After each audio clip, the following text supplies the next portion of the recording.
We're in Red Mountain tonight. We're here to interview the Lord of the Sixth House, Dagoth. There are risks to conducting an interview like this, obviously, so we thought about it carefully over many months. Here's why we're doing it. Dagoth has isolated himself within the confines of Red Mountain.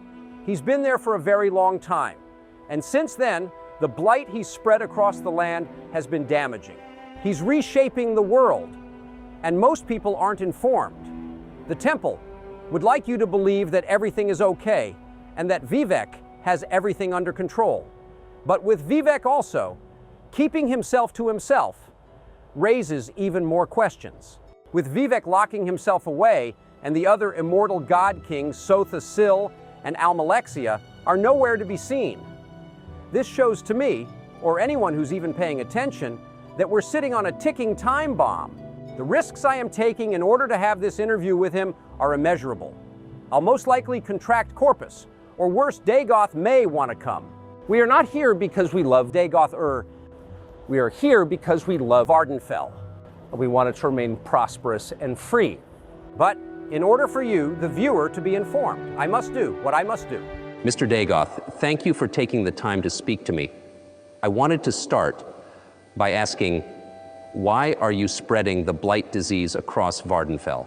Morrowind under the Tribunal marks the beginning of Dunmeri history.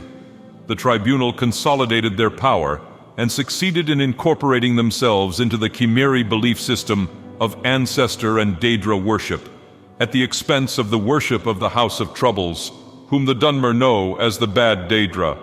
Massive shrines to those 4 Daedric princes still dot. Mr. Dagoth, forgive me, but this history lesson doesn't answer the question.